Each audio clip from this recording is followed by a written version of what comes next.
But to play great defense, you need one thing above all else. That starts with a W. Confidence. Welcome to Watch Mojo, and today we're counting down our picks for the most inspirational, emotionally charged, and well-delivered speeches in sports cinema. Being perfect is about being able to look your friends in the eye and know that you didn't let them down. Number 20, Advice from the Babe, The Sandlot. Who's there?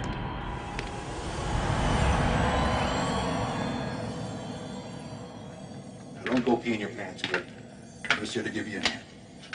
But you're... Dead? Legends never die, Keith. The old adage goes that you should never meet your heroes, but even though that's not exactly what happens in the 11th hour of The Sandlot, these wise words from a baseball legend still ring true. When Babe Ruth comes to Benny Rodriguez in a dream, he instructs the Sandlot team captain on the importance of taking chances. Everybody gets one chance to do something great. Most people never take the chance, either because they're too scared or they don't recognize it when it spits on their shoes. This is your big chance, and you shouldn't let it go by. I mean, you remember when you busted the guts out of the ball the other day? Someone's telling you something, kid. Ever the student of the game, Benny takes the slugger's advice to heart, but it completely transcends the group's struggle to retrieve an autographed ball from a monstrous dog. Dream form or not, Ruth's encouragement ripples throughout the rest of Benny's life, and undoubtedly has the power to affect anyone else's too. Plus, we'd be kidding ourselves if we didn't get goosebumps from his parting declaration. A baseball with my John Hancock on it went over a fence and you can't get it back, right? Yeah, right. Then just hop over there and get it. Number 19, You Need to Drive, Talladega Nights, The Ballad of Ricky Bobby. How have you been? What have you been doing? Well, they want me to race at Talladega next weekend, but I I'm know. not going to do it. Because I'm done. I'm done with racing. I'm done with driving.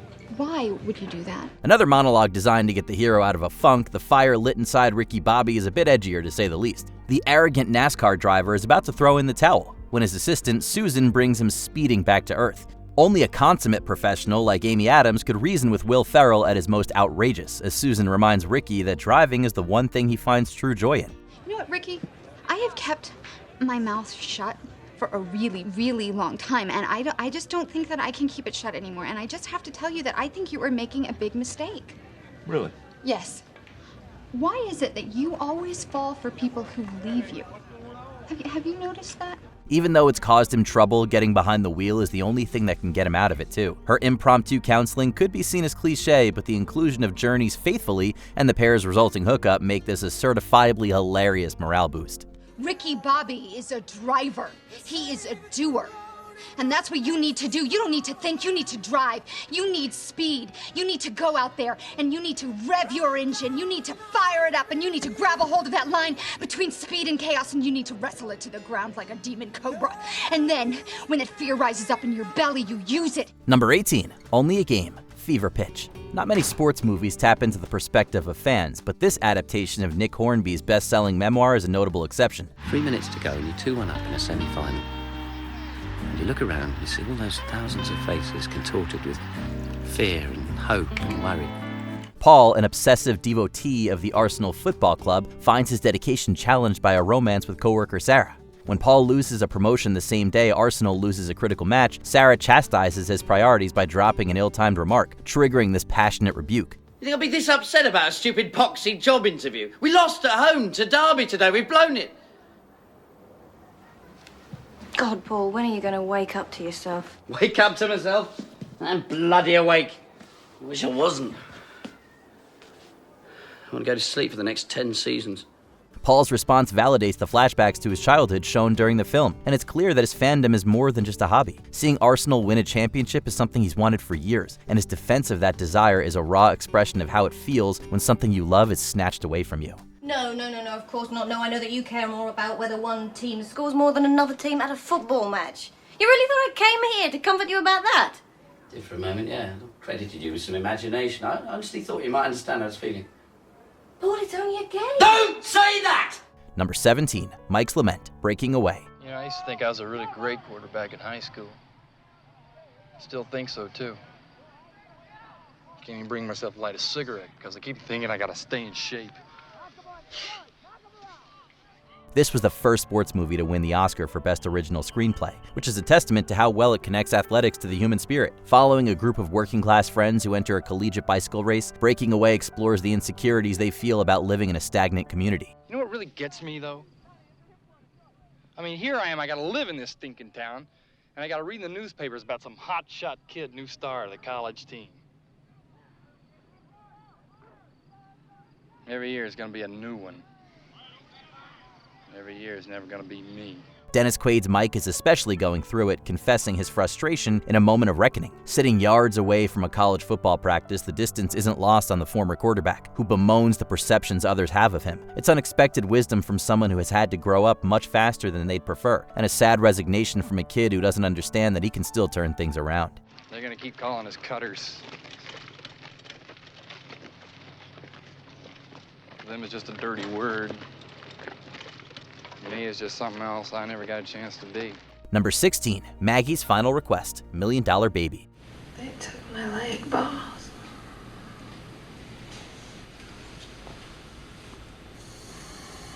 It's gonna be all right. Here. I always hear your voice, boss.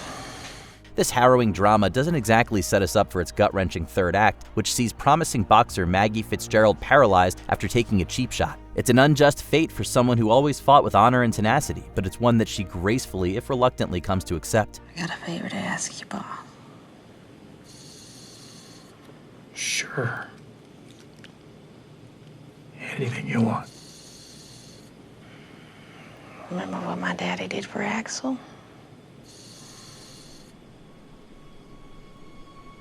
Here, Maggie confides in her trainer Frankie about her wishes for the time she has left, acknowledging the chance he was willing to give her when no one else would. Maggie implores Frankie to make an impossible decision, insisting that his refusal to help her is only another setback in a life filled with them. And now that she's finally lived her dream thanks to him, that's something she can no longer afford. I can't be like this, Frankie. Not after what I done. I seen the world. People chanted my name. Well, not my name, some damn name you gave me. Number 15, Prove It to Yourself, Rudy. What you doing here? Don't you have practice? Not anymore, I quit. Oh. Well, since when are you the quitting kind? The only thing worse than failing is never trying. That's the ultimate lesson we learn from Daniel Rudy Rudiger as he pursues his dream of playing football for Notre Dame. Hindered by his physical stature and lack of natural talent, not to mention an antagonistic new coach, Rudy eventually quits the team. Enter groundskeeper Fortune, who's more than prepared to give the young man a bracing reality check. So you didn't make the dress list. There are greater tragedies in the world. I wanted to run out of that tunnel for my dad. To prove to everyone that I worked. What? That I was somebody. Oh, you are so full of crap. You're 5 feet nothing.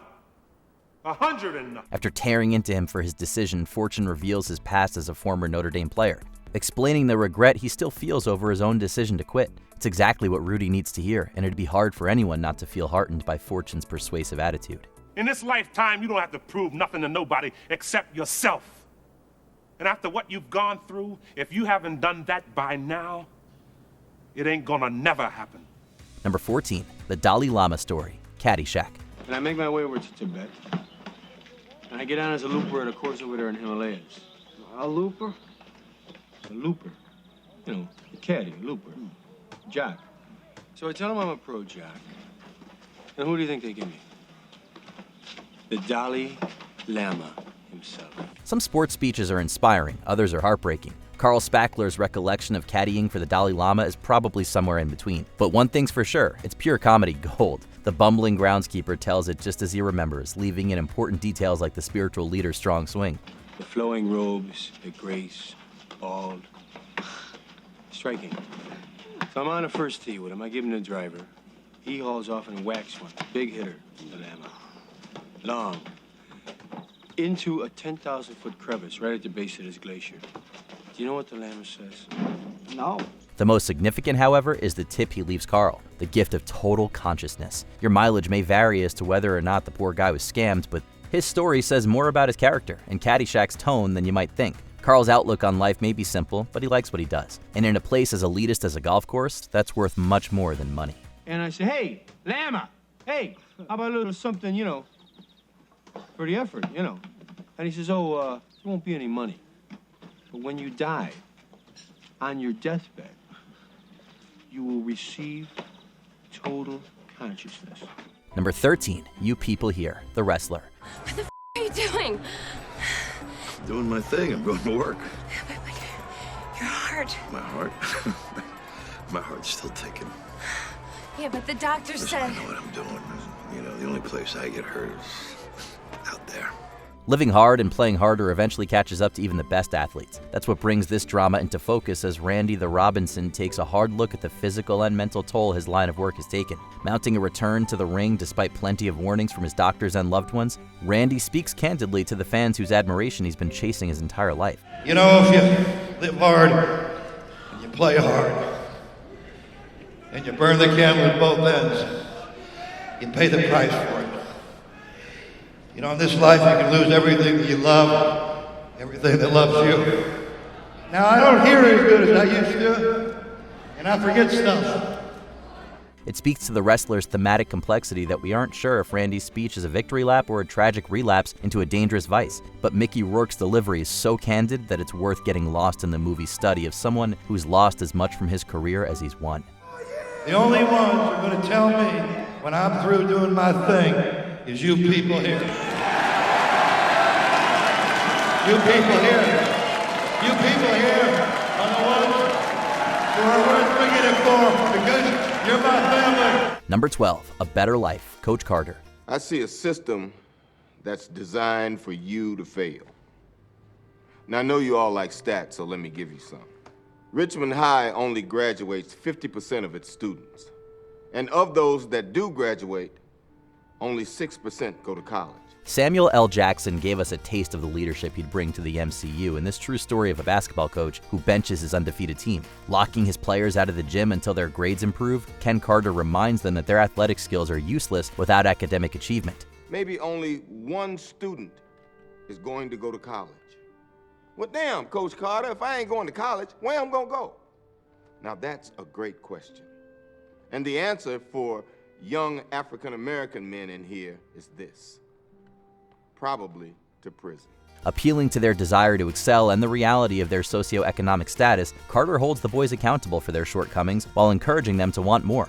The coach's determination to change their lives makes this speech both an indictment of their circumstances and a rallying cry for rising above them. It's the tough love they need to get the job done, and the kind of headstrong passion any educator should aspire to.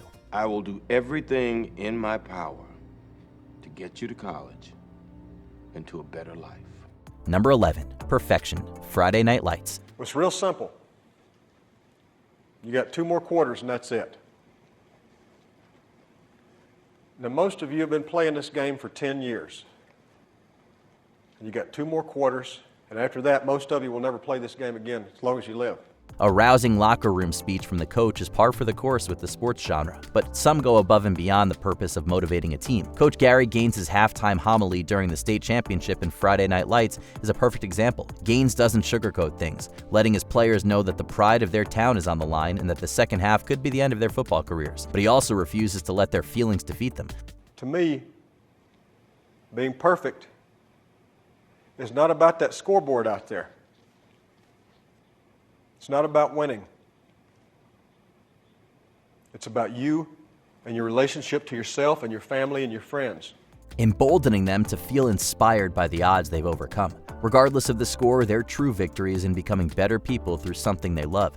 Tenderly capping off a speech that's about much more than just football. Can you live in that moment as best you can with clear eyes and love in your heart? With joy in your heart. If you can do that, gentlemen, then you're perfect. Number 10, What Crash Believes, Bull Durham. Crash Davis knows a thing or two about life and about baseball. Even though his dream of going to the big leagues has consistently eluded him, the aging catcher will gladly share his hard-earned wisdom with anyone who will listen. Are you out of your mind? Well, Are you out of your mind? Just talking about one time. If you give in now, you might start losing. That's why he has no time to try out for baseball groupie Annie after their meet-cute in Bull Durham. Rejecting her advances and her interest in his dim-witted pitcher, Crash reveals his practical yet poetic worldview by listing off his various beliefs. Wait, where are you going? After 12 years in the minor leagues, I don't try out. Besides, I don't believe in quantum physics when it comes to matters of the heart. Kevin Costner's unmatched charisma imbues the monologue with both fiery romanticism and sobering disillusionment. Annie's stunned response is right on point, as Crash's quick yet complex words leave us wondering if loving something and being fulfilled by it are really the same thing. I believe Lee Harvey Oswald acted alone. I believe there ought to be a constitutional amendment outlawing AstroTurf and the designated hitter. I believe in the sweet spot, softcore pornography, opening your presents Christmas morning rather than Christmas Eve, and I believe in long, slow, deep, soft, wet kisses that last 3 days. Good night. Number 9. Play from your heart. Jerry Maguire. I have a question for you, Ryan. Are we really friends? Why not? I mean, because friends can tell each other anything if we have our friends hats on, right? Yeah, I think so. Jerry Maguire is arguably Tom Cruise's best performance outside the action genre, and it's moments like this that exemplify why. When a professional epiphany gets him fired, the titular sports agent sets out on his own, with hot-headed wide receiver Rod Tidwell as his one remaining client. Jerry is determined to put his idea of developing more personal relationships into action, and his first step is informing Rod what really matters. I'll tell you why you don't have your $10 million yet. 'Cause right now, you are a paycheck player. You play with your head, not your heart. In your personal life, heart. But when you get on the field, it's all about what you didn't get, who's to blame, who underthrew the pass, who's got the contract you don't. The unsatisfied footballer is given a hard dose of reality after Jerry admonishes his self-serving attitude and nudges him back toward the passion that once drove him. It's a difficult conversation for sure, but also a gesture of good faith that emphasizes the value of simply doing your job and building connections. Shut up. Play the game. Play it from your heart. And you know what? I will show you the Quan. And that's the truth, man. That's the truth. Can you handle it? Number 8. What the scoreboard says. Hoosiers. When a team has a coach as influential as Norman Dale, any bit of pregame anxiety can turn into an enviable adrenaline rush. That's what Dale provides to his small-town basketball team right before their improbable state championship game. There's a tradition in tournament play to not talk about the next step until you've climbed the one in front of you. I'm sure going to the state finals is beyond your wildest dreams, so let's just keep it right there. The underdog Hickory Hucksters appear outmatched before they even take the court, but Dale snaps them out of it by staying surprisingly down to earth. He keeps the thought of a championship trophy out of their minds altogether, instead doing what any coach should do by suggesting they take things one play at a time. Forget about the crowds, the size of the school, their fancy uniforms, and remember what got you here. Focus on the fundamentals that we've gone over time and time again, and most important, don't get caught up thinking about winning or losing this game. Once they forget about the scoreboard and the cheering of the crowd, Dale's pep talk transitions into an electrifying, slow clap from his players, setting the stage for a thrilling final game. If you put your effort and concentration into playing to your potential, to be the best that you can be, I don't care what the scoreboard says at the end of the game, in my book, we're going to be winners. Number 7. We cannot lose. We are Marshall. You've got to lay that heart on the line, man. From the soles of your feet, with every ounce of blood you've got in your body, lay it on the line until the final whistle blows. And if you do that,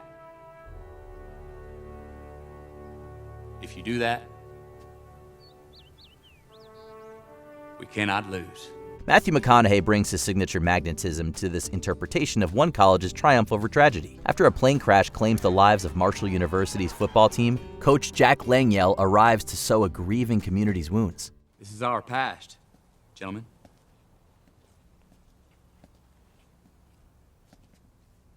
This is where we have been. This is how we got here. This is who we are.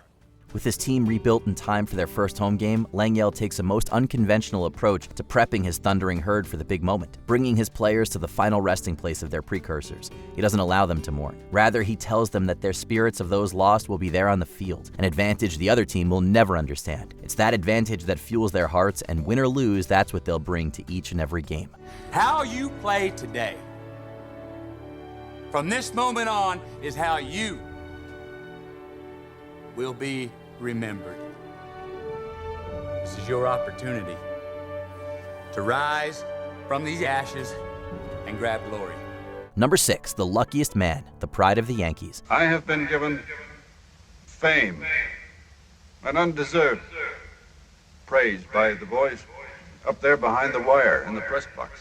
A recreation of Lou Gehrig's storied career, The Pride of the Yankees is a stirring tribute to his accomplishments on the field, and in the case of its final scene, his courage off of it. Facing a terminal ALS diagnosis, Gehrig nobly hangs up his cleats, but not before addressing thousands of fans at a farewell celebration. I have had the great honor to have played with these great veteran ball players on my left. Gehrig's real-life speech is often considered baseball's Gettysburg Address, and Gary Cooper honors the first baseman's dignity and thankfulness for a life well lived. People all say that I've had a bad break. But today, I consider myself the luckiest man on the face of the earth. Crafting the template for every sports movie speech to come. It makes us weep and want to shoot for the stars all in one fell swoop. It's a fitting encapsulation of Gehrig's essence and the decency we should carry with us throughout our lives. Number 5, a lesson from the dead. Remember the Titans. 50,000 men died right here on this field, fighting the same fight that we're still fighting amongst ourselves. If you want to understand the present, you have to begin in the past. That's what Herman Boone proves to his newly integrated football team in this rousing scene from Remember the Titans. Marching his players to the Gettysburg battlefield, Boone draws a direct parallel between his team's infighting and the battle that took place over a century earlier. Denzel Washington adds class to the coach's words, dutifully informing the team and the audience that intolerance only delays progress. You listen. You take a lesson from the dead. If we don't come together right now on this hollow ground, we too will be destroyed. It's a haunting meditation on how far we've yet to go in order to come to terms with the past. But thanks to Boone's leadership in the face of adversity, it's inspiring enough to unite his team and take the first step towards a better future. I don't care if you like each other or not, but you will respect each other. And maybe, I don't know, maybe we'll learn to play this game like men. Number 4, People Will Come, Field of Dreams. People will come. What people, sweetheart? From all over. Baseball fans will tell you the game is a spiritual and sometimes mystical experience. James Earl Jones taps into that notion as writer Terrence Mann implores Ray Kinsella not to sell his farm. Having been changed by the otherworldly events that bring him to Ray's baseball diamond, Terry champions the game's ability to evoke nostalgic memories of a simpler time. In his mind, if someone as jaded as him can find their way to a cornfield in Iowa, so can anyone else. People will come, Ray. They'll come to Iowa for reasons they can't even fathom. They'll turn up your driveway, not knowing for sure why they're doing it. They'll arrive at your door as innocent as children. People may not be able to explain why they're there, but they'll at least understand the joy of recapturing their childhood innocence. Terry's words perfectly set up Field of Dreams' iconic, tear-jerking ending, encompassing the unifying power any pastime is bound to have. It'll be as if they'd dipped themselves in magic waters. The memories will be so thick, they'll have to brush them away from their faces. Number 3, great moments, great opportunities. Miracle. Like any great commander, Herb Brooks knows how to rally his troops when the battle appears to be over. And that he does right before the U.S. men's hockey team takes the ice against the Soviet Union in the 1980 Olympics. Great moments are born from great opportunity. And that's what you have here tonight, boys. Knowing that his collegiate Davids are facing a team of seasoned Goliaths, Brooks reminds them that their greatest challenge can also be their finest hour, transcending the political significance of the historic match. The coach calls on his players to remember what got them there, stressing the importance of giving everything they have. Tonight, we skate with them. Tonight, we stay with them. And we shut them down because we can. While any sports fan knows precisely what's about to happen, an invigorating speech like this proves that in order to witness a miracle, you first have to believe in it. I'm sick and tired of hearing about what a great hockey team the Soviets have. Screw them. This is your time. Now go out there and take it. Number 2, Getting hit, Rocky Balboa. Thanks to Sylvester Stallone's screenwriting, this long-running franchise has been blessed with several memorable speeches. You ain't gonna believe this, but you used to fit right here. I'd hold you up and say to your mother, this kid's gonna be the best kid in the world. This kid's gonna be somebody better than anybody ever knew. The Italian Stallion's initial fight against Apollo Creed is preceded by a sincere appeal about his desire to go the distance. It really don't matter if I lose this fight. It really don't matter if this guy opens my head either. Because all I want to do is go the distance. But it's an older and wiser Rocky who truly takes the cake. Facing criticism from his son after agreeing to another fight, the aging champ doesn't mince words. Let me tell you something you already know. The world ain't all sunshine and rainbows. It's a very mean and nasty place, and I don't care how tough you are, it will beat you to your knees and keep you there permanently if you let it. When Robert attempts to blame his shortcomings on his father's success, Rocky throws it back at him by reflecting on the world's cruelty and the importance of powering through it. You, me, or nobody is gonna hit as hard as life. But it ain't about how hard you hit. It's about how hard you can get hit and keep moving forward. How much you can take and keep moving forward. It's a culmination of everything Rocky has learned from within the ring and outside it, as his life has been defined by his ability to take hits and keep going. Now, if you know what you're worth, now go out and get what you're worth. But you gotta be willing to take the hits and not pointing fingers saying you ain't where you wanna be because of him or her or anybody. Before we continue, be sure to subscribe to our channel and ring the bell to get notified about our latest videos. You have the option to be notified for occasional videos or all of them. If you're on your phone, make sure you go into your settings and switch on notifications.